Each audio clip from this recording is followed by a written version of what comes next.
नमस्ते दोस्तों, आप सबका बहुत बहुत स्वागत है आरडीआई टॉक्स में। मैं हूं मुन्ना आपके साथ। और दोस्तों, आज मैं आपको एक ऐसे शख्सियत से मिलवाने जा रहा हूं जो किसी परिचय के मोहताज नहीं है। दोस्तों, जब मैं उनके बारे में जाना ना तो मैं खुद इमोशनल हो गया। उनके जज्बे को मैं सलाम करता हूं कि उनके लाइफ में इतनी सारी अप एंड डाउन आई है ना कि आज आप उन्हीं के जबानों से जानेंगे कि आखिरकार वो अप एंड डाउन के बदौलत उन्होंने आज अपने लाइफ में कैसे क्या मुकाम हासिल किए हैं, उस सारे चीज़ के बारे में जानेंगे। और दोस्तों, मैं बताऊं कि मुझे परिचय देना है ना आज मैं उन्हीं के ज़बानों से हर चीज़ निकलवा लूँगा और आपके सामने लाकर रख दूंगा, क्योंकि मेरे चैनल का मकसद ही है रियलिटी दिखाना। मैं जब आरडीआई टॉक्स जब बना रहा था ना तो मैं उस वक्त एक बात सोचा था कि मैं उन सारे लोगों से मिलूंगा जिनके अंदर एक ऐसी क्वालिटी है, एक ऐसा फैक्ट छुपा हुआ है, एक ऐसी ताकत छुपी हुई है जिसकी वजह से लोग जब सुने उनको ना तो उनके लाइफ में अगर मनोबल डाउन हुआ है ना तो वो बढ़ जाए। आज वैसे ही एक शख्सियत से आपको मिलवाने जा रहे हैं जिनका YouTube चैनल पे आज 6 लाख से ज़्यादा सब्सक्राइबर है। तो चलिए आज स्वागत करते हैं आज अपने गेस्ट अभिषेक गोस्वामी सर का। स्वागत है सर आपका हमारे YouTube चैनल आरडीआई टॉक्स में। जी बहुत बहुत धन्यवाद और आप सभी को मेरा नमस्कार। काफ़ी अच्छा लगा आपने अपने चैनल पे हमें मौका दिया कि भाई हम अपनी बात रख सकें और अपने बारे में। और अभिषेक सर या भैया जी, आज मैं मतलब काफ़ी खुश हूँ जी कि आज मैं आपके साथ बैठा हूँ। एक दिन समय था जब मैं स्टार्ट किया था ना यूट्यूब चैनल, तो मैं बताऊँ आपको कि थोड़ा सा मैं अपना कहानी बताता हूँ 2 मिनट। कि मैं जब किसी को अप्रोच करता था ना कि एक पॉडकास्ट करना है, इंटरव्यू करना है, तो सामने से लोग मना कर देते थे, ऐसा कि यार तुम्हारा तो चैनल छोटा है, मैं क्यों आऊँ, मेरा तो बड़ा है। ये होता है, सभी के साथ होता है। मैं जब बिजनेस आइडिया से रिलेटेड वीडियो भी बनाना शुरू किया तो मैं जाता था किसी के पास तो लोगों को लगता था कि वीडियो बनाएंगे कोई और नकल कर लेगा, इग्नोर कर देते थे। अब तो लोग फोन करके बुलाते हैं कि भाई आप आइए मेरा वीडियो में शूट कीजिए। लेकिन मैं आपको बताऊँ कि जब मैं आपसे इंटरव्यू के लिए जब बातचीत चल रहा था और जैसे मैं आपके ऑफिस में मिला तब मुझे लगा कि नहीं यार, इस मतलब दुनिया में कुछ तो लोग हैं जो आप अगर 0 लेवल पे भी हैं तो आपके साथ खड़े हैं कि सपोर्ट कर क्या है। आप सभी का प्यार है। अगर मेरा 6 लाख सब्सक्राइबर है तो मैंने कुछ उसमें नहीं, आपने प्यार दिया। 6 लाख सब्सक्राइबर आप लोग हैं तब हम लोग हैं, तो इसमें एटीट्यूड किस बात का। हम अपना काम कर रहे हैं, आप अपना काम कर रहे हैं। आप भी एक दिन आपका भी बड़ा नाम होगा, आपको भी लोग जानेंगे। तो धीरे धीरे शुरुआत तो सबकी ऐसे ही होती है। तो अभिषेक भैया चलते हैं थोड़ा अब आपके बारे में जानते हैं। वैसे तो आप परिचय का मोहताज नहीं है, लेकिन फिर भी मेरे चैनल के लिए आप थोड़ा सा अपने बारे में बताइए। देखिए, मेरा नाम अभिषेक गोस्वामी और छोटा सा एक यूट्यूब चैनल है, जैसा भाई ने बताया कि अभिषेक गोस्वामी ब्लॉग्स के नाम से, और भी चैनल है, संतमत चैनल है, संतमत दर्शन के नाम से, जिसका 5 लाख सब्सक्राइबर है। तो चैनल और भी है, लेकिन मेन फोकस मेरा अभी अभिषेक गोस्वामी ब्लॉग्स पे ही मैं टाइम दे पा रहा हूँ। और बिजनेस आइडिया से रिलेटेड वीडियो शूट करता हूँ। लोकल चीज़ों को प्रमोट करने का मेरा मकसद था कि भाई अपने गोपालगंज को भी हम आगे ले जाएं। जब नेट पे सर्च करते थे, जब शुरुआती दिनों में 2015-16 में, तो कहीं कुछ दिखाई नहीं देता था।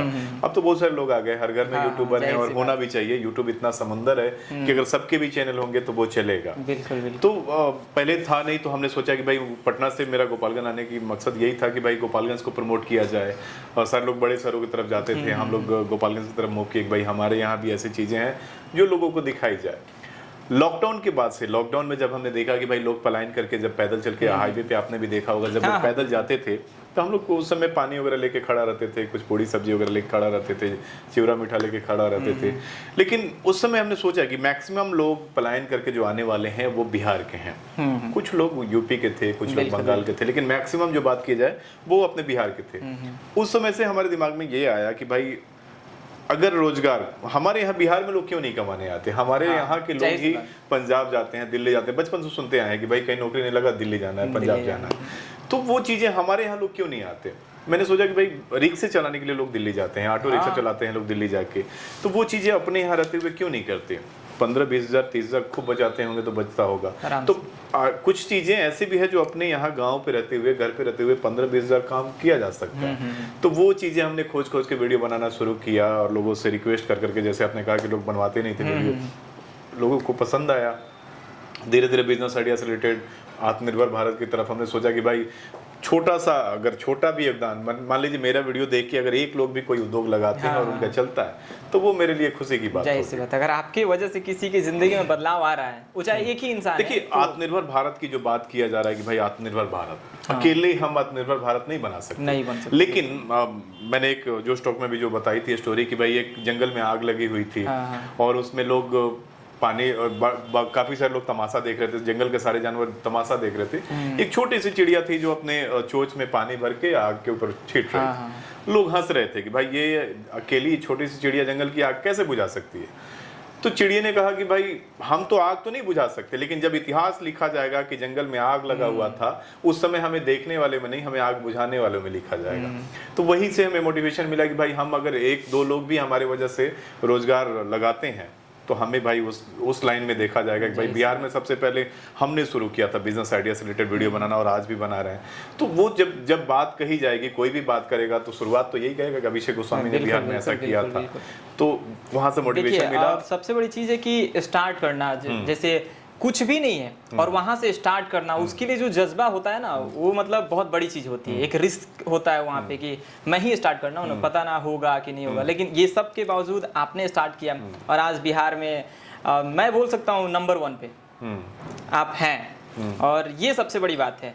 इंस्पिरेशन बन चुके हैं। हमने कुछ नहीं किया, हमने वो चीजें किया कि हमको लगा कि इस चीज की जरूरत थी और लोगों ने उसे हाथों हाथ लिया, लोगों का प्यार मिला कि आज लोगों ने सपोर्ट किया कि हाँ ये जो दिखा रहा है वो सही है। हमने मेरे चैनल पे देखेंगे आप कहीं भी निगेटिव खबर हम कुछ ऐसा नहीं, विवाद में या किसी को ट्रोल करना या कहीं किसी के बारे में बुरा बोलना नहीं।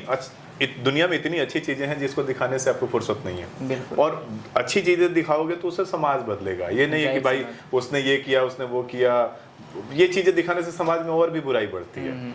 अच्छा ये बताइए, जैसे मान लीजिए ये तो आप स्टार्ट किए, फिर ये आपका परिचय हुआ कि आपने ये किया ये किए। एजुकेशन पे मतलब आजकल लोग बहुत, मतलब मैंने बहुत बार देखा है कि लोग, अगर कोई लड़का बोलता है कि मैं यूट्यूब चैनल शुरू करना चाहता हूँ या मैं बिजनेस करना चाहता हूँ, तो पापा लोग अक्सर ये बोलते हैं, मतलब अक्सर, मैं 100% नहीं बोलूँगा, लेकिन कुछ लोग ऐसे हैं जो बोलते हैं कि पढ़ने के लिए मतलब इतना पैसा दे देंगे, लेकिन अगर अब अभी बोल दें कि हमको कैमरा खरीदना है 1 लाख रुपये से इतना नहीं मिलेगा, वीडियो बनाए कुछ नहीं होता है। मतलब वो लोग जानते नहीं है, कहीं ना कहीं लेक ऑफ अवेयरनेस है। तो आप थोड़ा अपने एजुकेशनल बैकग्राउंड के बारे में बताइए कि आप कैसे मतलब ये सारा चीज एजुकेशन को हैंडल। देखिए एजुकेशन की बात की जाए तो एजुकेशन पे हमारे एक गुरुजी ने कहा था कि पढ़ाई करने के बाद चोरी करने में भी मजा है। चोरी करने का मतलब चोरी नहीं, मतलब मैं ये कह रहा हूँ कि अगर आप पढ़े लिखे हो। एक छोटा सा घटना बताऊंगा, अपने यहाँ के मुंगेर में एक बार हुआ था, एटीएम चोरी हुआ था। एटीएम मशीन चोरी हुआ था। तो मजाकिया बात है थोड़ा सा, इसको लोग अदर वे में नहीं लेंगे, हमें पढ़ाई के बारे में बोल रहे हैं कि चोरी हुआ था एटीएम मशीन। जब चोर घर पे ले गए, एटीएम को तोड़ा उसने, तो पता चला कि ये पासबुक प्रिंटर मशीन है। अच्छा। तो वहां पे बात है कि अगर ये चोर पढ़े लिखे होते तो आज पासबुक प्रिंटर मशीन इतना मेहनत से नहीं ले आते, वो एटीएम मशीन लेके आते, वहीं पता चल जाता कि इसमें पैसे नहीं है। तो वो पढ़ाई करने के बाद चोरी करने में मजा है, मैंने इसी सेंस में कहा। और मेन कहने का मतलब ये है कि आप पढ़ाई करें। YouTube पे आना है, जल्दबाजी करना है तो जल्दबाजी नहीं है, YouTube भागा नहीं जा रहा है। पहले अपनी पढ़ाई पूरी करनी है, उसके बाद आप कुछ भी करेंगे ना, बिजनेस करेंगे, आप नौकरी करेंगे, कहीं प्राइवेट जॉब करेंगे, तो उसमें सफल होंगे जब आपके पास पढ़ाई रहेगा, नॉलेज रहेगा। तो पढ़ाई तो जरूरी है। मैंने ये भी सुना है कि आप आर्मी रिजाइन करके फिर इसमें आप आए हैं। मैं अंडर एज में आर्मी ज्वाइन किया था, 16 साल का एज था उसमें, और आर्मी में इंजीनियर था मैं, सिग्नल कोर में वायरलेस मैकेनिक मुझे ट्रेड मिला था। तो उसके बाद से मैं 4-5 साल तक रहा आर्मी में। पर्सनल रीजन से मुझे लगा कि और पढ़ाई करनी चाहिए थी। 10+2 करके हम टेक्निकल में ज्वाइन करके फिर मिलिट्री के कॉलेज में आगे पढ़ाई किए थे। तो फिर हमें लगा कि कुछ और पढ़ाई करनी चाहिए थी, और फैमिली से सपोर्ट था कि भाई तुम आ जाओ। पापा यूपी पुलिस में दरोगा साहब रिटायर हुए हैं, तो वो पापा भी पुलिस जॉब के बारे में सब जानते थे कि किस टाइप का। उन्होंने कहा कि अभी और पढ़ाई कर लो, अगर मन है तो अभी तुम्हारे पास समय है। तो सबके सपोर्ट से, और हमने आर्मी में 4-5 साल सेवा दिया। मैंने ये नहीं कि भाई आर्मी ट्रेनिंग से छोड़ के भाग चलो या ऐसे नहीं। हम मेरी पोस्टिंग थी जम्मू में, जम्मू से हमने रिजाइन लिया। फिर उसके बाद से हम आए, फिर पढ़ाई शुरू किए। 10+2 पे आर्मी ज्वाइन किए थे, उसके बाद ग्रेजुएशन किए, उसके बाद फिर से पोस्ट ग्रेजुएशन किए हम बॉटनी ऑनर्स से। उसके बाद से मैं ये कॉम्पिटिटिव एग्जाम की तैयारी कर रहा था पटना में रह के। अचानक से, ऐसे नहीं है कि प्री प्लान था कि हमें यूट्यूब पे आना है। मतलब प्लानिंग नहीं था आपका कि मतलब यूट्यूबर बनना है। यूट्यूब पे बस आने की ये है कि जैसे फेसबुक पे सारे लोग हैं, उससे पहले ऑरकुट था, ऑरकुट पे हम लोग थे। तो गूगल प्लस जब लॉन्च हुआ, एक गूगल प्लस भी आया था बीच में, बंद हो गया वो, तब लॉन्च हुआ, उस पे भी हम लोग की आईडी थी। तो एक शौक था उस समय कि हमें सोशल मीडिया पे सारे प्लेटफॉर्म पे प्रोफाइल बना। अच्छा, ये तो सोशल मीडिया पे अगर हम जाएं तो उससे पहले मैं आपसे एक बात जानना चाहूँगा कि मैंने सुना था कि जब मैं आपके बारे में रिसर्च कर रहा था तो मुझे ये चीज़ इन्फॉर्मेशन मिला कि आपको पैरालिसिस का मतलब ये हाँ, कुछ हुआ था? ये शुरुआत ये वहीं कब से हुई हुआ थी। था और कैसे मतलब क्या हो गया था? देखिए मेरा ये 2015 की बात है, मार्च फरवरी 2015 की। उस समय मैं ऐसे ही बैठा हुआ था, शादी हो चुकी थी, मेरी एक बेटी थी और जाहिर सी बात है अगर पेरेंट्स कितने भी सपोर्टिव हों लेकिन अपनी लाइफ की चिंता सबको होती है। सबको। तो वैसे ही हाल था मेरा भी। अब सोचता था कि अब क्या करूंगा, क्योंकि 2009 में मैंने आर्मी रिजाइन दिया था और पढ़ाई कर रहा था पटना में रह के कॉम्पिटिटिव एग्जाम में। काफ़ी सारे इंटरव्यू, मैंने काफ़ी सारे एग्जाम क्वालिफाई किया, बैंक पीओ का, बैंक क्लर्क का। इंटरव्यू में जाके फिर छंट जाता था मैं। तो थोड़ा सा डिप्रेशन लग रहा था कि भाई एज अब आगे जा रहा है, अब कुछ हुआ नहीं, अभी तक सेटल नहीं हुआ, बच्ची हो गई, अब ओवर थिंकिंग हो रहा है। हाँ। तो उस समय हमें लगा अचानक से कि मेरा बैठा था मैं ऐसे ही रात में, लगा कि फेस मेरा आधा काम नहीं कर रहा, मतलब आँख की पलकें नहीं झपक रही है और बात करने में थोड़ा सा दिक्कत हो रहा है। तो मुझे फील हुआ कि मेरा बॉडी अब काम करना है, हाफ इस साइड का आँख बंद नहीं हो रहा था। अच्छा। तो उस समय मेरा एक दोस्त था, मैंने उससे बस शेयर किया बात, घर में बताया तो घर में हड़कंप मच गया, सारे लोग घबरा गए कि ये क्या हो जाहिर गया। सी बात है, चिंता हो जाएगी। मेरी फैमिली के सारे लोग पटना रहते थे, भैया वगैरह सब कोई पटना। लेकिन पटना के बारे में जब सोचिएगा आप, तो अपने यहाँ से कोई भी पेशेंट पटना अगर जाए तो 5 घंटा लगता है, 160 किलोमीटर, 180 किलोमीटर 5-7 घंटा लगता है। गोरखपुर हमने खुद, मैं बाइक चलाते हुए, चूंकि मुझे उस समय लगा कि मैं अगर लेट होता हूँ तो फिर कुछ बात बिगड़ जाएगा। मैं खुद बाइक ड्राइव करते हुए और गोरखपुर गया। मैं बाइक इसलिए ड्राइव कर रहा था कि मुझे लगा कि मैं एक्टिव रहूंगा तो हो सकता है कि मेरा हाथ पैर एक्टिव रहे, कुछ और आगे ना बढ़े। खुद ड्राइव कर रहा था, मेरा दोस्त पीछे बैठा, उसको लेके गया, हॉस्पिटल पहुंचा तो डॉक्टर ने देखते ही बोला कि क्या प्रॉब्लम है तुमको, क्यों इतना सोचते हो। मैंने कहा कि मैं तो कुछ, अब उस समय समझ में नहीं आया कि भाई सोचना किस लिए पूछ रहे हैं, सोचना। हमने कहा ऐसा तो कोई बात नहीं है, सोचा मैंने कुछ नहीं। या तो नहीं तुम्हारी शादी हो गई है? हमने कहा हाँ। तो कोई लड़का या लड़की? हम कहें हाँ लड़की है। तो इतना क्यों सोच रहे हो, लाइफ है, सबके जीवन में ऐसा होता है, क्या करते हैं? हमने कहा कि अभी तो कुछ नहीं करते, अभी तो पढ़ाई कर रहे हैं, तैयारी कर रहे हैं। तो उसने कहा कि थोड़ी देर और रुक जाते तुम तो तुम्हारा ये पूरा हाफ बॉडी काम नहीं करता, यहाँ पे एक नस है जो फटने के कगार पे है, कुछ पीछे में यहाँ पेन हो रहा था मुझे। तो उसने कहा कि कुछ ऐसा है कि अब तुम्हारा बॉडी काम करना बंद कर देता है, अच्छे टाइम पे पहुँच गया हो। तब वहाँ पे फिर मैं एडमिट हुआ और मेडिसिन चलने लगा मेरा। उन्होंने बताया कि बेल्स पाल्सी एक बीमारी होता है, वो पैरालिसिस के जैसा होता है लेकिन पैरालिसिस नहीं होता है। बेल्स पाल्सी सिर्फ फेसियल होता है, फेस वो धीरे धीरे यहाँ से नस डैमेज होता है तो फिर धीरे धीरे वो 1-2 महीने में नस फिर तैयार हो जाता है। तो वहाँ से मैं बेड पे एडमिट था और यूट्यूब की कहानी वहीं से शुरू हुई। अच्छा। मैं बस मोबाइल से लगा बड़ा, बेड रेस्ट पे था तो कुछ और काम था नहीं, किताबें पढ़ता था, मोबाइल चलाता था। तो धीरे धीरे वहीं से यूट्यूब पे वीडियो पोस्ट करता था बेड पे बैठे बैठे। और बाद में पता चला कि इस पे डॉलर आ रहे हैं। अच्छा। पता नहीं था कि भाई पैसे भी आते हैं। सब कुछ मैंने देखा। उसमें इंडिया में यूट्यूबर नहीं, उतने यूट्यूबर नहीं थे। आपको रोकना चाहूंगा, ये मैं ना थोड़ा स्पिरिचुअल आदमी हूँ, मतलब मुझे किसी भी चीज़ में डेप्थ में जाने में बहुत मज़ा आता है। मैं जानना चाहता हूँ आखिर उस वक्त इंसान क्या फील करता है जब आपको पैरालिसिस हो गया था और आप बेड पे थे। उस वक्त क्या चल रहा था दिमाग में? देखिए भाई, मुझे ये लग रहा था उसमें ये मैंने देखा, जब शीशा की तरफ मैं मिरर में अपना फेस देखता था तो मुझे लगता था कि ये कौन से पाप का गुनाह मुझे मिला। आधा फेस लटका हुआ, मैं आज भी फोटो रखा हूँ वो देख नहीं पाता हूँ। आधा फेस लटका हुआ मेरा और आधा फेस ठीक था। ये ओठ नीचे पानी से मैं कुल्ला नहीं कर पाता था, मतलब मुंह नहीं बंद होता था मुझे अगर ब्रश करके कुल्ला करना हो तो। उस समय लगता था कि ये फेस लेके मैं कैसे लोगों में, अपने दोस्तों में जाऊंगा, लोग मजाक उड़ाएंगे, लोग ये वो। मुझे लगता था कि अब मुझे सुसाइड कर लेना चाहिए। मैंने उस समय वो फेस लेके मुझे कैसे लोगों के बीच जाऊंगा, तो लोग दिमाग में आ रहा था कि लोग हंसेंगे, लोग बाहर कैसे जाऊंगा। हॉस्पिटल रूम से बाहर निकलने का, पैर हाथ तो ठीक ही था मेरा, कहीं बाहर निकलने का मन नहीं करता था कि बाहर जाऊंगा लोग चेहरे की तरफ देखेंगे। मैं जाता था तो कहीं वो उस रुमाल बांध लेता था मुंह पे कि भाई ढका रहे। तो चीजें धीरे धीरे 1 महीने बाद मुझे लगा कि रिकवरी हो रहा है। धीरे धीरे फिजियोथेरेपी होता था। अच्छा। और मेडिसिन चलता था तो मुझे लगा कि हो सकता है। डॉक्टर सपोर्टिव थे वहाँ के, वो कहते थे कुछ नहीं, तुम 1 महीने बाद रहो, 1 महीने बाद फिट हो, कोई दिक्कत नहीं। ऐसा बहुत सारे लोगों के साथ होता है। लेकिन बहुत सारे लोगों के बारे में सुनना और अपने बारे में जानना, अगर आपके ऊपर गुजरे तो वो लगता है कि नहीं है, बहुत सारे लोग कहीं ठीक हो गया, मेरा कहीं ना ठीक हो। तो वो चीजें तो आ ही जाती है। लेकिन एक बुरा दौर था जिससे मैं बाहर निकला। वहाँ से मतलब एक लर्निंग होता है, ये सारा चीज़ तो आप फील किए। मतलब आपके लाइफ का, मुझे लगता है कि आपके लाइफ का सबसे बड़ा फेज है और मुसीबत भरी फेज है ये आपके लिए। क्या सीखे वहाँ से? मतलब देखिए वहाँ से बहुत बहुत कुछ सीखा मैंने। वहाँ एक जब आपको लगता है कि ये आपका आज का दिन आपका लास्ट है, हाँ। आपको अगर कभी भी फील हो जाए लाइफ में, आप कभी सोचो, आपके ऊपर घमंड कभी हो आप में ना, तो आप सोचो कि अगर आज यही आखिरी दिन होता मेरा तो मैं क्या करता। तो सारा एटीट्यूड खत्म हो जाता है। लोगों, बुरे लोग भी अच्छे लगने लगते हैं, उनसे मिलने का मन करता है, उनसे बातें करने का मन करता है। तो मुझे लगा कि यार दुनिया में कुछ नहीं है, आप एटीट्यूड में रहोगे क्या है। मैं नौकरी करता था सरकारी, अगर उससे पहले बहुत सारे लोग सरकारी नौकरी वाले घमंड में रहते हैं कि मैं यार सरकारी नौकरी में हूँ, ये हूँ।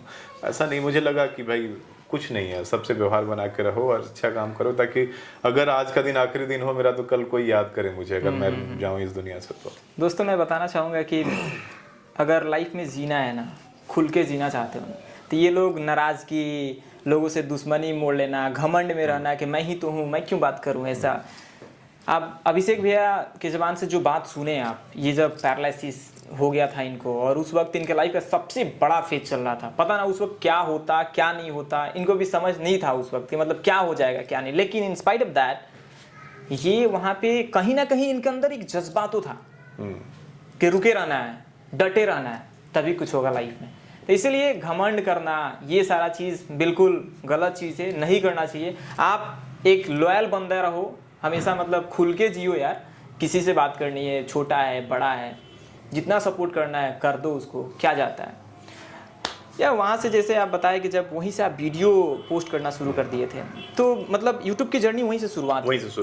यूट्यूब की जर्नी जब शुरुआत हुई होगी तो बहुत मुश्किल आई होगी, क्योंकि यूट्यूब ऐसा कभी कभी होता है कि कोई जाए और अचानक से उसका वीडियो वायरल हो जाए और फटाक से वो मतलब स्टार बन जाए। लेकिन बहुत ऐसा होता है कि मतलब बहुत स्ट्रगल करना पड़ता है, व्यूज नहीं आएंगे। अभी कुछ दिन पहले आप शायद सुने होंगे कि एक बंदा सुसाइड कर लिया व्यूज को लेकर। बताइए, अगर व्यूज नहीं आ रहा तो बंदा सुसाइड कर लिया, तो आप कैसे सारी चीजों को हैंडल करते हुए आज 6 लाख के पहले लोग ज्यादा उम्मीदें लगा लेते हैं, तो वो थोड़ा सा डिप्रेशन में आ जाते हैं। पहले शुरुआत सबकी ऐसी होती है, सारे लोग कैलकुलेटर पे हम लोग देखते थे कि आज 10 सब्सक्राइबर बढ़े हैं, आज 5 सब्सक्राइबर बढ़े हैं, आज इतना आया। तो सारे लोग की शुरुआत ऐसी होती है, इसमें इतना टेंशन लेने वाली बात नहीं है। धीरे धीरे बस आपको ये चीजें ध्यान रखनी चाहिए कि भाई हम जो कंटेंट बना रहे हैं वो चीजें सही होनी चाहिए, लोगों को पसंद आए। आज नहीं तो कल लोग उसको शेयर करेंगे ही, लोग उसको धीरे धीरे वायरल होगा ही। आज तो इसमें इतना डीपली जाने की जरूरत नहीं है, आप बस अपने काम पे फोकस करें। कौन आ रहा है, कौन सब्सक्राइब कर रहा है, कौन अनसब्सक्राइब कर रहा है, उस पे ध्यान नहीं दीजिए। एक चीज यहाँ पे है कि मतलब बहुत ऐसे बंदे, एक तो होता है कि किसी के अंदर क्वालिटी है कि मेरे अंदर एक, मान लीजिए कि मैं मोटिवेशनल स्पीकर हूँ तो चलिए मैं मोटिवेशनल बातें कर रहा हूँ। लेकिन बहुत ऐसे बंदे ये हैं कि वो डायरेक्टली सोच रहे थे पैसे कमाना है और उन्हीं को ये प्रॉब्लम होती है, पैसे कमाने, अब तो व्यूज नहीं आ रहे हैं। देखिए यूट्यूब जो है ना, वो पैशन जिसको होना, जिसको शौकिया तौर पे ज्वाइन करना चाहिए। ऐसा नहीं कि हम इस जॉब में शुरू से ही हमको यूट्यूबर बनना ही है और पता चले कि आपके अंदर कुछ है ही नहीं। कुछ है ही नहीं, वही बात। वीडियो दो तरह से चलता है, या तो आपके अंदर कुछ काबिलियत हो जो लोगों को दिखा सकें, या आपके अंदर इतना हिम्मत हो कि हम भाग भाग के दूसरे के अंदर जो टैलेंट है वो हम यूट्यूब पे दिखा सकें। ये दोनों में से कोई एक होना चाहिए, तब जाके आपका वीडियो चलेगा। अच्छा, आपको अगर सब्सक्राइबर के लिए अगर 2 टिप्स देना हो यूट्यूब के लिए तो क्या देंगे? देखिए यूट्यूब पे सबसे पहले तो किसी का नकल न करें, किसी का भी कॉपी करने की जरूरत नहीं है। आप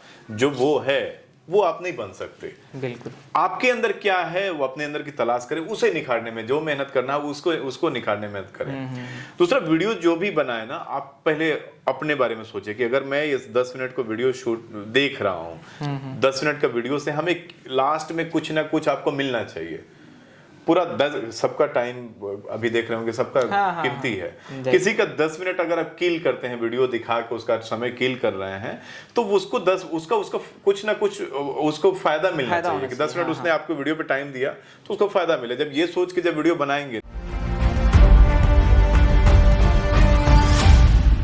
ना, तो फिर आपको लोग जरूर पसंद करेंगे। अच्छा, ये तो हो गया यूट्यूब का टिप्स। और मैंने सुना है कि आप बिजनेस भी करते हैं, कौन सा बिजनेस करते हैं? देखिए, बिजनेस आइडिया से रिलेटेड वीडियो शूट करता हूँ, और तो मैं भी अपने लिए बिजनेस तलाश करते रहता हूँ। मशीनरी का जब हमने छोटा छोटा उद्योग दिखाना शुरू किया तो लोग मशीनों के बारे में इंक्वायरी करते थे, बाद में कमेंट करते थे, लोग फोन करते थे। उस समय सब्सक्राइबर कम थे तो हमने सारा नंबर, अभी भी मैं नंबर दे रखा हूँ, सब्सक्राइबर केयर करके मैं नंबर दे रखा हूँ कि कोई भी प्रॉब्लम हो सीधे हमें कॉल करें।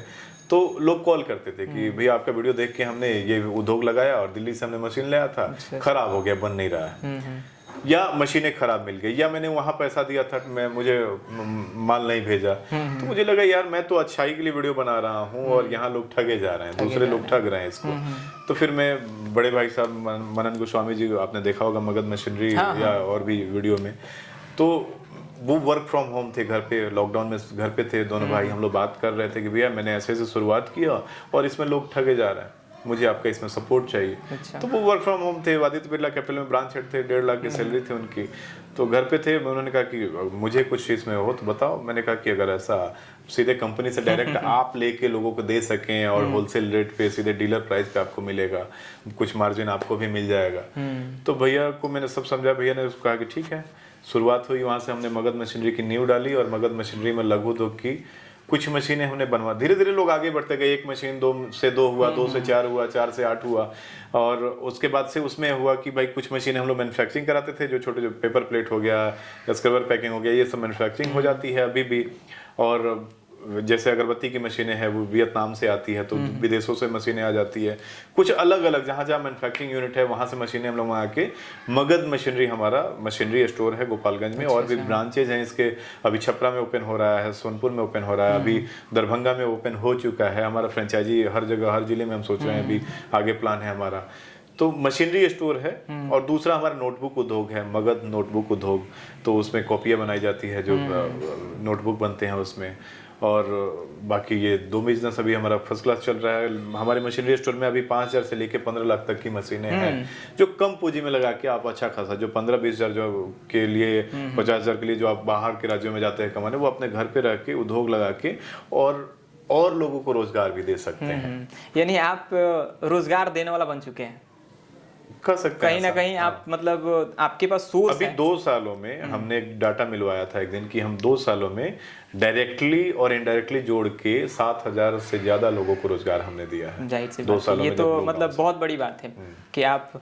लेकिन एक चीज बताइए, मैंने आपका वीडियो देखा है, मैं देखता हूँ कभी आप राजस्थान चले जाते हैं, कभी आप गोरखपुर चले जाते हैं, कभी लखनऊ चले जाते हैं, और उतना दूर दूर जाकर वीडियो कवर करना, ये इसको कैसे हैंडल करते हैं आप? देखिए, ये हम लोग जब बिजनेस आइडिया जो हमारे शुरुआत तो हमने किया अपने पास से कि हमारे पास और क्या क्या चीजें हैं जो लोगों को दिखाया जा सके। उसके बाद से हमें लगा कि और बाहर के लोग, बाहर के राज्यों वाले कैसे डेवलप हैं, उस चीजों को दिखाया जाए। तो बिजनेस आइडिया की तलाश में मैं भी सूरत गया था कुछ दिन पहले, वहाँ पे साड़ियाँ कैसे बनाई जाती है, वहाँ से कैसे होलसेल में लोग साड़ी लेके यहाँ पे बिजनेस कर सकते हैं, ये सब चीजें दिखाने के लिए। दिल्ली में अभी मैं परसों जा रहा हूँ, कल मेरा संडे को, कल ही फ्लाइट है, कल फ्लाइट है मेरा, और दिल्ली में हम जा रहे हैं कुछ मशीनरी जहाँ पे बनाई जाती है वहाँ देखने की, भाई कौन कौन सी मशीनें और है जो हमारे बिहार में रॉ मटेरियल इजीली मिल जाए, जिसका उद्योग बिहार में अच्छा से फल फूल सके, चल सके। तो वो सब चीज़ों के लिए तलाश के लिए जाते हैं। अलग अलग राज्यों में इंदौर गए थे हम लोग, कुछ सिक्योरिटी डिवाइस था जो वहाँ पे कैसे यहाँ पे उसका मार्केटिंग या बिजनेस, उसको डीलरशिप लेके किया जाए। अलग अलग राज्यों में बिजनेस आइडिया की तलाश में। और कुछ तो कंपनियां वाले सीधे फोन करते हैं कि भैया हमारे पास ये चीज़ें हैं जो आपके बिहार में काम आ सकता है, एक बार आइए देखिए। तो वो चीज़ें हमारी इन्फॉर्मेशन कुछ कंपनियों से मिल जाता है। पहले जैसा नहीं है कि भाई अब लोगों का रिक्वेस्ट करें और लोग कहें कि ना वीडियो नहीं बनवाए, अब लोग बुलाते हैं, लोग बुला लेते हैं कि भाई हमारे पास ये चीज़ें हैं, आप इसको लोगों को दिखा सकते हैं। पैसा बहुत इम्पोर्टेंट है, बहुत इम्पोर्टेंट है। तो मैं कहीं ना कहीं जानना चाहता हूँ, मेरे ऑडियंस भी हैं जो जानना चाहते हैं। मेरे से पर्सनली बहुत लोग पूछते हैं कि यूट्यूब से कितना पैसा आता है। अभी हाल फिलहाल में मैंने मतलब एक बुलेट खरीदी अपने इनकम से, तो लोगों को लगता है कि मतलब YouTube से बहुत पैसा आता है, ये तो अभी स्टार्ट किया और ये खरीद लिया। तो मैं आपसे जानना चाहता हूँ कितना कमा लेते हैं? देखिए, कमाने की बात की जाए तो यूट्यूबर्स को देखते हैं, लोगों को लगता है एटीएम मशीन है। अगर यूट्यूबर है तो ये एटीएम मशीन है, लेकिन ऐसा नहीं है। जितना मेहनत यूट्यूबर करते हैं, जितना एक्सपेंस लगता है, हम यहाँ से, अभी कल फ्लाइट है मेरा, दिल्ली जाऊंगा, 3 दिन रुकूंगा, 3 दिन का होटल का खर्च है, फिर फ्लाइट का रिटर्निंग ये है। तो हम अगर दिल्ली जा रहे हैं 3-4 दिनों के लिए तो आराम से 25-30 हज़ार रुपये खर्च होने, लगना ही है। तो वो चीज़ें खर्च भी होती है, जितना एक्सपेंस भी होता है। सूरत जाके रहे तो हमको 60-70 हज़ार रुपये खर्च हुआ था। हम रहे थे करीब 7 दिन होटल में रहे थे। 4 फ्लाइट, अगर यहाँ से दिल्ली, कुशीनगर से दिल्ली, दिल्ली से फिर वहाँ से दिल्ली, फिर यहाँ 4 फ्लाइट चेंज करना पड़ता है। तो एक्सपेंस भी है और इतना इनकम हो जाता है कि आप जो देख रहे हैं, जो लाइफ स्टाइल देखते हैं कि भाई अपनी गाड़ी में मेंटेन कर लें, अपने स्टाफ 5-10 लोग स्टाफ हैं मेरे पास कॉल रिसीव करने के लिए, और बाकी हमारे साथ 3-4 स्टाफ हैं, तो वो सब मैनेज करके अच्छा खासा बच जाता है। सबको सैलरी, सारे लोग खुश हो जाते हैं, इतना आ जाता है। अच्छा, स्टूडेंट के लिए क्या टिप्स देना चाहेंगे जो आज के ज़माने में बहुत ऐसे स्टूडेंट हैं कि मतलब अगर उनके लाइफ में थोड़ी सी प्रॉब्लम आई फटाक से सुसाइड। अभी मेरे खुद दोस्त हैं, मतलब दोस्त के दोस्त हैं, कुछ दिन पहले की बात है, अभी 1 साल के आसपास हो रहा हो, कॉलेज लाइफ में सुसाइड कर लिया। अब मे भी कुछ भी हो सकता है, उसमें लड़की का भी चक्कर हो सकता है, या गर्लफ्रेंड बॉयफ्रेंड वाला ये सब सीन है। लड़के मतलब फंस जा रहे हैं उसमें, उनको समझ नहीं आ रहा है कि ये मतलब क्या है, उनको लगता है कि यही दुनिया है मेरी। ये मैक्सिमम टीनेजर में होता है, जब कम एज में लोग लव प्यार को समझ नहीं पाते हैं। यार आगे भी बहुत सारे, मैंने अब पूरा जीवन बचा हुआ है आपके एक लड़की के चक्कर में। ये मैक्सिमम 16-17 साल 18 साल के एज में होता है। तो इन सब से बचना चाहिए। पेरेंट्स को भी इस पे ध्यान रखना चाहिए कि भाई लड़का उस समय इतना केमिकल लोचा दिमाग में होता है कि वो कुछ और सोच नहीं पाता है। सारे लोग उस दौर से गुजरे हैं, सबका कुछ ना कुछ कहानियां होगा, लेकिन उस चीज़ों से बचना चाहिए। और आप पढ़ाई पे फोकस करें आगे। और अगर फेल हो जाते हैं तो एक फिल्म का बड़ा अच्छा डायलॉग है ना कि एक कागज का टुकड़ा डिसाइड नहीं कर सकता कि हम आगे क्या करने वाले हैं। मैं अपनी बात बताऊं, या स्कूल में जब हम लोग खड़ा होते थे किसी ओकेशन पे, 15 अगस्त पे, 26 जनवरी पे, या कुछ इवेंट पे, तो मंच पे बोल नहीं पाते थे। आजकल तो प्राइवेट स्कूलों में देखेंगे कि बच्चों को शुरू से बोलना सिखाया जाता है, लेकिन हम लोग हाथ पैर कांपता था कि इतने लोग बैठे हुए हम कैसे बोलें। लेकिन धीरे धीरे अपने आप को लोग चेंज कर दिया। हमारा शरीर ऐसा है ना कि हम जिधर ढालेंगे उधर ढल जाएगा। धीरे धीरे आदमी सोचा कि भाई और इससे आसान और कौन सा काम है, अगर हम लोगों के बीच माइक में बोल रहे हैं, इससे आसान क्या है। तो धीरे धीरे अपने आप को अंदर से मजबूत किया आदमी कि ये यही करना है। इसको धीरे धीरे आज भरे लोगों में लोग बोल लेता है, आदमी यूट्यूब पे वीडियो बना लेते हैं, लेकिन पहले यही डर लगता था। तो ऐसा नहीं है कि भाई आज फेल हुए तो कल आप क्या करेंगे, वहीं से आपका जीवन खत्म नहीं हो गया, पूरा लाइफ बचा हुआ है कि भाई आगे फेल। बहुत सारे लोग हैं जो सचिन तेंदुलकर को देखिए, उसको मैट्रिक में लोग बताते हैं कि पढ़ाई अच्छा नहीं था उनका, फेल है मैट्रिक में एक बार, लेकिन आगे वो अभी क्रिकेट के गुरु माने जाते हैं। तो बहुत सारे लोग हैं ऐसे जो एग्जाम में फेल हुए हैं और कुछ और अलग कर रहे हैं। तो एक फिल्म का डायलॉग वो हमेशा हमें मुझे याद रहता है। एक चीज़ और जो अभी के लिए बहुत ज़्यादा इंपॉर्टेंट चीज़ है, अभी कहीं ना कहीं आप पेरेंट्स बन चुके हैं, आपकी बेटी भी है। अगर मान लीजिए आने वाले समय में अगर आपकी बेटी बोलती है इन केस कि मुझे भी यूट्यूबर बनना है, तो क्या आप रोकेंगे? नहीं, हम तो बच्चों का ये ध्यान देना है शुरू से ना कि आपको क्या शौक है। हम मिलिट्री में सरकारी नौकरी ज्वाइन कर चुके थे। अगर मेरे माँ बाप चाहते तो मुझे स्ट्रिक्टली बोल सकते थे कि नहीं, नौकरी नहीं छोड़ना है तुम्हें। बिल्कुल बिल्कुल। और हमारे बिहार में नौकरी लगने के बाद लोग सोचता है कि हमें अच्छा शादी हो जाएगा, तिलक अच्छा, दहेज मिल जाएगा। तो वो सब चीजें मेरे पेरेंट्स को भी लालच हो सकता था, लेकिन उन्होंने देखा कि लड़का चाहता है कुछ और आगे करना, सबने सपोर्ट किया कि अगर तुम चाहते हो और पढ़ाई करना तुम आ सकते हो, स्वागत है तुम्हारा। हमने छोड़ा, फिर पापा के पैसे पे फिर मैं आ गया, नौकरी छोड़ के फिर पापा के पैसे पे मैं आ गया कि पापा ने फिर पैसा देना शुरू किया, मैं पटना हॉस्टल में रहना शुरू किया।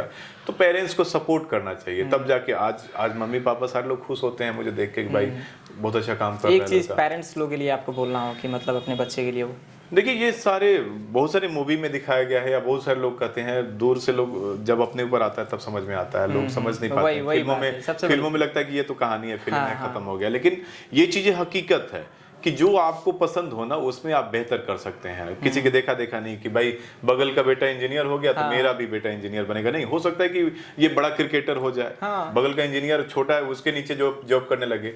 आज हमने MBA की तैयारी कर रहे थे, MBA हम उस समय हमने नहीं किया, MBA की तैयारी कर रहे थे, किसी कारण बस एडमिशन नहीं हो पाया, तो मुझे ग्रेजुएशन साइंस से करना पड़ा। तो आज मेरे पास मैनेजर मेरा MBA है, जो हम मगध मशीनरी का जो मैनेजर है वो MBA क्वालिफाई है।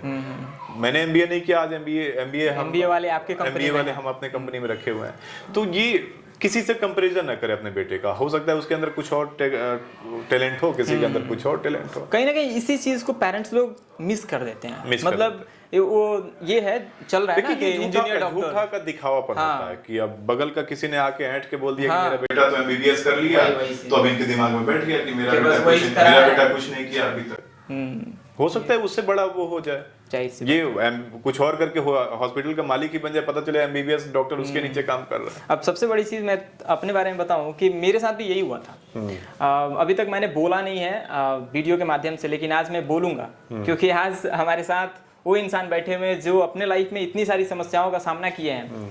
वो तो आपके सामने वो मेरा समस्या कोई समस्या नहीं है, लेकिन फिर भी मैं बताना चाहूंगा आपसे कि मेरे पिताजी खुद सपोर्ट नहीं करते थे। मतलब जब मैंने यूट्यूब, उनको लगता था वो नहीं जानते हैं, उनकी गलती नहीं है इसमें, वो नहीं जानते हैं सोशल मीडिया क्या होता है, तो बस वो गुस्सा हो जाते थे कि क्या दिन भर लगे रहता है, ये वीडियो बनाने से कुछ होता है, पढ़ेगा लिखेगा, पढ़ने में जितना मांगू दे देंगे। पढ़ाते भी थे, मैं पढ़ने भी गया और मेरा जो एजुकेशन है मैं उसको कंप्लीट भी किया, अभी भी चल रहा है और मुझे करना है, हायर एजुकेशन की तरफ मुझे पढ़ना है, कोई दिक्कत नहीं उसमें, वो उसमें सपोर्ट करते हैं।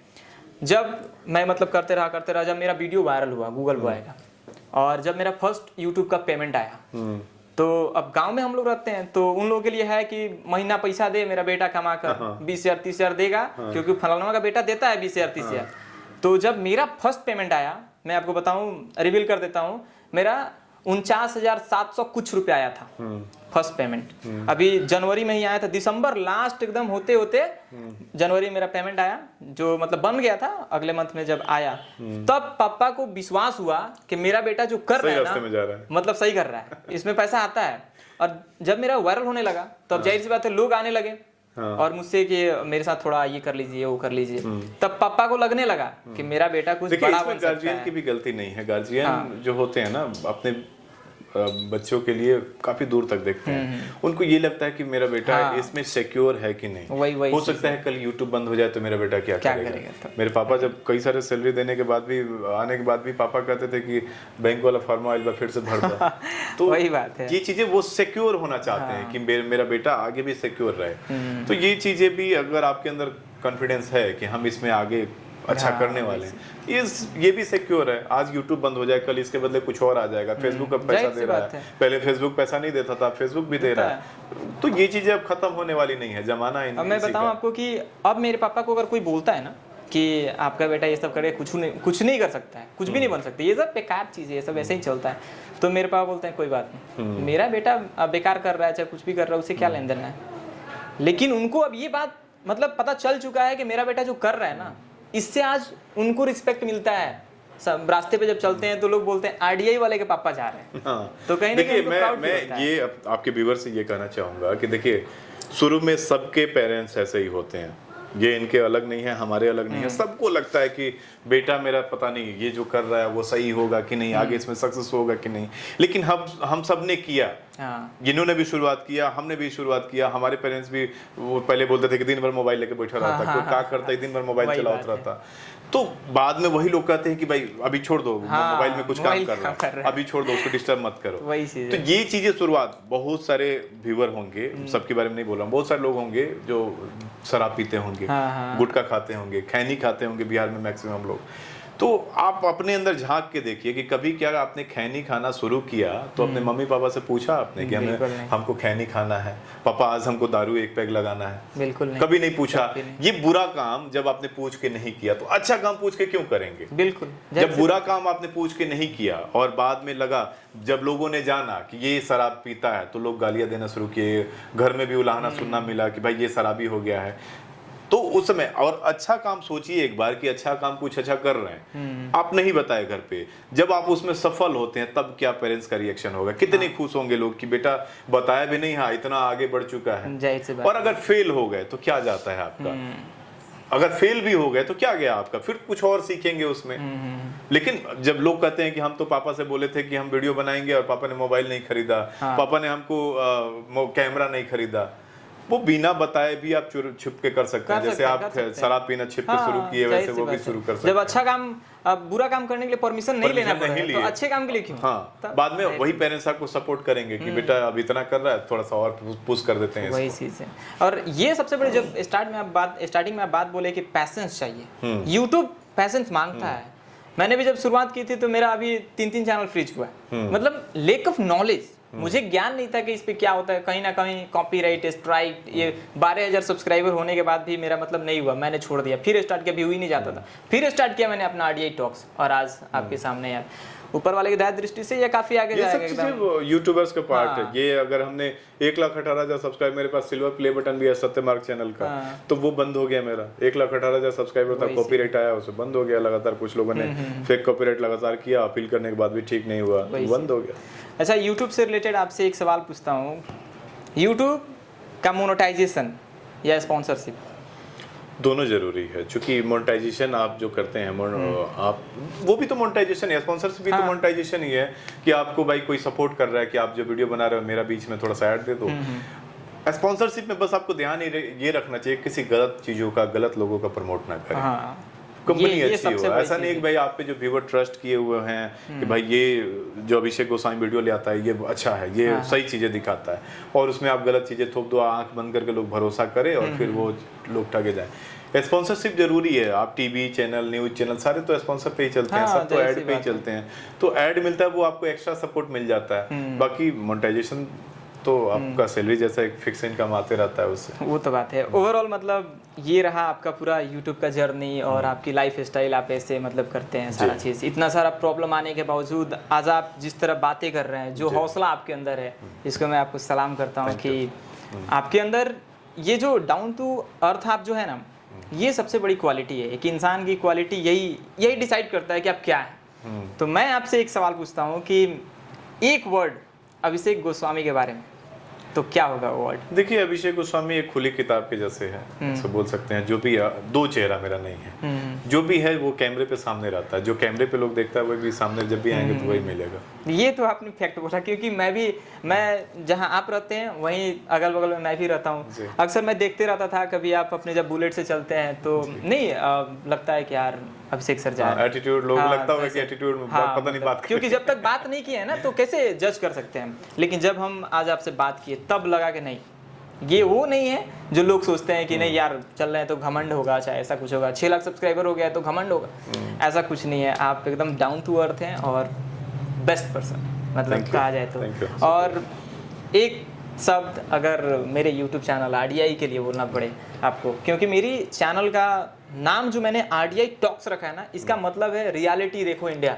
मैं रियलिटी दिखाना चाहता हूँ। आपके अंदर ये जो चीजें ये बनी बनाई नहीं है, इसको आपने बनाया है, आप उस पर मेहनत करके आप बनाए हैं। तो आज मैं यहाँ पे आकर आपसे वो चीज लेकर जा रहा हूँ ताकि लोग देखें तो आपसे इंस्पायर हो। तो देखिए, मैंने आपके अंदर वो चीजें देखा अभी तक जो भी फील किया मैंने, जो मैं यूट्यूबर्स के लिए बोलता हूँ भाई पेशेंस बहुत जरूरी है। मैंने आपका देखा 3 दिन से हम लोग की बात चल रही है कि वीडियो शूट करना है। कल मेरा फीवर हो गया था मुझे और परसों भी मैं गाँव पे ही था, तो मैंने कहा कि मिलते हैं अगले दिन।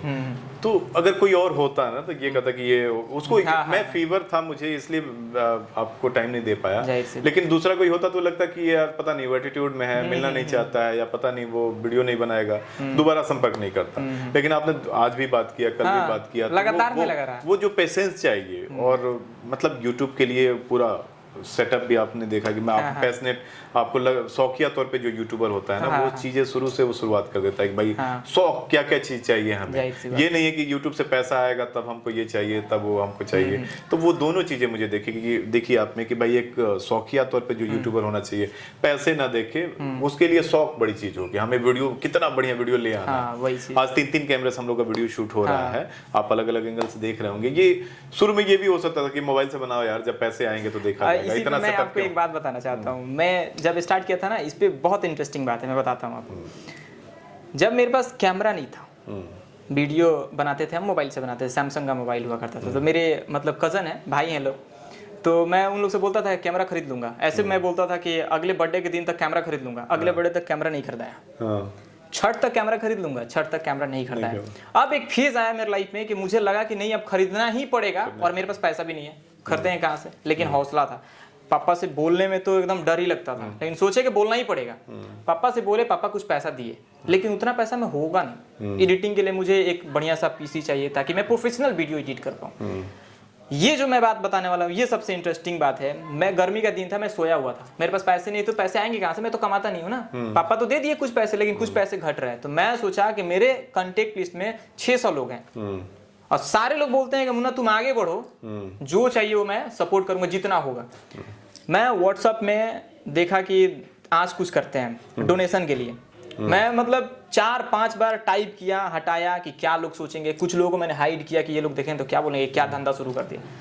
एट द एंडिंग मैं खाना खा रहा था और मैं सोचा कि नहीं अब डाल ही देते हैं, जो होगा देखा जाएगा। मैं डाला कि मतलब मैं ये काम कर रहा हूँ, मुझे कैमरे खरीदने हैं, कुछ पैसे घट रहे हैं, आप लोग से जितना हो सके सपोर्ट करें। जैसे ही मैं डाला 5 मिनट के अंदर मेरे अकाउंट में 500 रुपया आया। मेरा एक दोस्त डाला, मैं देखा जाकर फोन पे में कि इतना आया। मैं आपको बताऊं 3 दिन के अंदर 28,000 रुपये आए थे। 3 दिन के अंदर 28,000 रुपये आए थे और मैं सोच ही नहीं पा रहा था कि मतलब ये होता है। लोग आज तो 1 रुपया देना कोई नहीं चाहता क्योंकि पैसे को लेकर। ऐसे लोग का सोच बदल रहा है। सोशल मीडिया का सही से लोग यूज कर रहे हैं। वही बात, लोग जो हमें दिन भर जो तंग करेंगे, होली की शुभकामनाएं, दिवाली की शुभकामनाएं जब भेजेंगे जिसकी जरूरत ही नहीं है हमें, हम तो हम ये इन चीजों को क्यों नहीं उनसे शेयर कर सकते कि भाई हमें भी जरूरत है, अभी इस समय तुम्हारा ये चीजें चाहिए। तो मैं ये सोचा कि किसी से अगर 30,000 रुपये मांगूं तो मान लीजिए एक आदमी से मांगे तो थोड़ा मुश्किल हो सकता है, मान लीजिए उसके पास ना हो। मैं बोला कि जितना हो सके 10 रुपया, 2 रुपया, 1 रुपया, जितना किसी ने 1 रुपया भेजा तो किसी ने 5,000 रुपया भी भेजा। देखिए उस समय पहले लोग कोई मजाक उड़ाए, लेकिन बाद में वही लोग याद करेंगे कि देखो इसने शुरुआत ऐसे की थी और आज ये सपोर्ट मिला। और मैं कहीं ना कहीं उस चीज के लिए मैं अपने सारे दोस्तों का शुक्रिया अदा करता हूँ, हमेशा हमेशा करूंगा, क्योंकि ये मैं कभी नहीं भूल सकता हूँ। तो मेरे लिए ना लाइफ का एक ऐसा फेज है कि मैं कभी जिंदगी में नहीं भूल सकता हूँ। देखिए ये इन चीजों से लोगों को सीखना भी चाहिए कि भाई जब आपके पास संसाधनों का अभाव हो तो लोग कैसे लोगों से भी मदद ले सकते हैं। इसमें शर्माने वाली बात नहीं है। बाद में अगर कुछ आपके पास नहीं हो सुसाइड करने या मरने या हताश होने से तो अच्छा है किसी के आगे हाथ फैला लो और आप नीचे भी नहीं जा रहे हो। वो अगर आपको सपोर्ट कर रहा है तो आप और ऊपर ही जा रहे हो। ऐसा नहीं है कि भाई आप किसी के आगे हाथ फैला दिए तो आज से आप नजर में गिर गए। वही बात है। तो उसके बाद से मैं बताऊं आपको कि जब मैं डाला था तो उसमें बहुत ऐसे मेरे दोस्त थे कि मैसेज किए थे कि क्या ये सब कर रहा है, मांग रहा है पैसा। मैंने तो किसी से मांगा ही नहीं ना। मैंने आपको पर्सनली मैसेज नहीं किया कि आप मुझे पैसा दीजिए, मैंने तो स्टेटस डाला है सिर्फ। आप देखेंगे स्टेटस, आपको अच्छा लगे डाल दीजिए। तो उसमें से 28,000 रुपया, अभिषेक भी आप ही खुद बताइए 28,000 रुपया कम होता है? बहुत होगा, बहुत। जब जिस समय कुछ भी नहीं है हमारे पास 28,000 बहुत है। और वहां से मेरी जर्नी जब स्टार्ट हुई, जब मैं सारा चीज अपना खरीद लिया, एक कैमरा खरीदा, फिर सिस्टम खरीदा, आज ऊपर वाले की दया दृष्टि से मेरे पास 3-3 कैमरा है। और एक दिन एक कैमरा के लिए तरसते थे और आज मेरे पास इतना सारा चीज है। तो कहीं ना कहीं मेरा पैसेंस और मेरा जो ये चाहत है, जुनून है, ये कहीं ना कहीं काम कर रहा है। यूट्यूब पे सक्सेस होने के लिए जुनून चाहिए, ये जो आपका पैशन है। लेकिन मैं एक चीज बता रहा हूँ आपसे, मैं क्या सीखा हूँ आपसे, जो मुझे इंस्पिरेशन मिली है ना कि मतलब एज आपका तो आई थिंक हमको लगता है 35 के आसपास हो गया होगा। हाँ वही उसी के आसपास।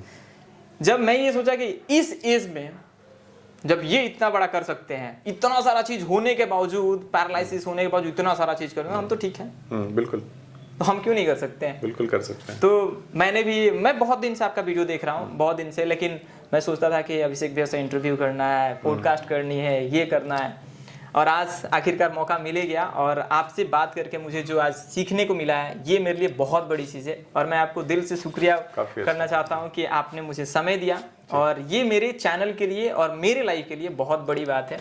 मैं हमेशा प्रे करूँगा कि आप भी बहुत आगे जाएँ। 6 लाख है, 6 मिलियन से भी ज्यादा हो जाए और हम सब आगे बढ़ जाएं, और आप सबका सपोर्ट।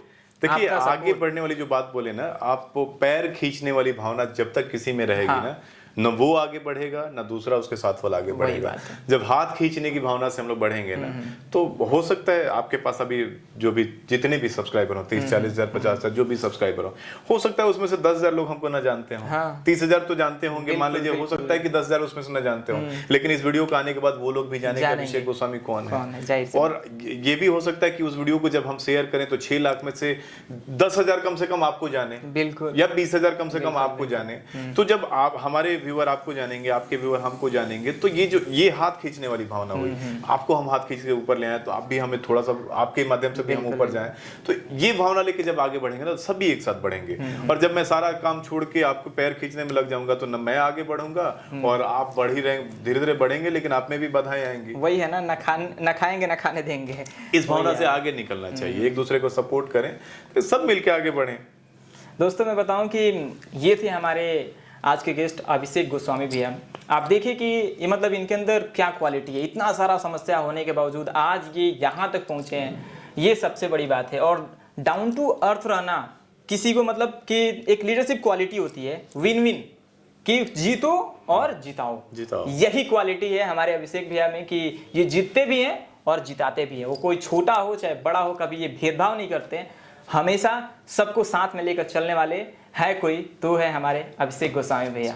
दोस्तों मैं बताऊं कि अगर आपको वीडियो अच्छा लगा हो तो चैनल को जरूर सब्सक्राइब कीजिएगा, और बिजनेस रिलेटेड वीडियो देखने के लिए डिस्क्रिप्शन बॉक्स में अभिषेक भैया का चैनल का लिंक डाला गया है, आप लोग जाएं उस पर और विजिट करें। और आपके लाइफ में अगर आपके पास भी कोई ऐसा चीज़ है कि नहीं यार मैं छोटे से चीज़ को स्टार्ट करके बड़े लेवल पर जाना चाहते हैं, कुछ पैसे लगाकर बहुत ज़्यादा पैसे कमाना चाहते हैं, तो जरूर अभिषेक भैया से संपर्क करें। इनके मगध मशीनरी के थ्रू कुछ ना कुछ आपको हेल्प किया जाएगा कि आप ये यहाँ पे सेटअप कर लीजिए और उसके थ्रू आप लाइफ में आगे बढ़ सकते हैं। आपका तहे दिल से धन्यवाद कि आपने समय दिया। Thank you so much for watching this video. दोस्तों मिलते हैं फिर किसी अनदर वीडियो में।